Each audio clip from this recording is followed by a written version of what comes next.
2025 BPL এর cup এবার ঢাকা হয়ে যাবে মনে হচ্ছে। হ্যাঁ দর্শক, আপনারা ঠিকই শুনেছেন। ভিডিওটি শেষ পর্যন্ত দেখার জন্য অনুরোধ রইল। আর আপনি যদি একজন ক্রিকেটার ভক্ত হয়ে থাকেন তাহলে অবশ্যই চ্যানেলটি সাবস্ক্রাইব করে রাখবেন, কেননা একের পর এক ম্যাচ হেরিয়ে চলছে ঢাকা ক্যাপিটালস। তবে এবার ঘুরে দাঁড়ালো মেগা স্টার শাকিব খানের এই দলটি। তুফানের মতো জয় ছিনিয়ে নিচ্ছে ঢাকা ক্যাপিটালস। লাস্ট ম্যাচেও টসে জিতে ফিল্ডিং করতে নামে ঢাকা।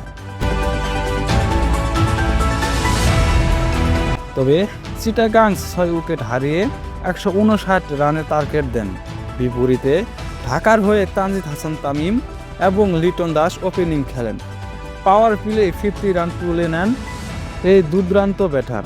তবে শুরু থেকে শেষ পর্যন্ত তানজিদ হাসান তামিম 54 বল খেয়ে 90 করে দুর্দান্ত ইনিংস উপহার দেন ঢাকাকে।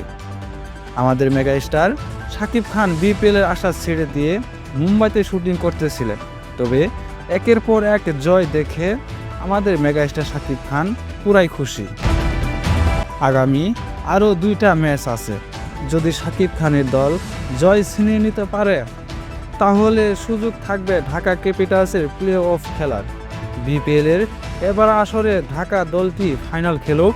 তা কে আপনারা চান অবশ্যই কমেন্টের মাধ্যমে আপনার মতামতটি জানিয়ে দেবেন।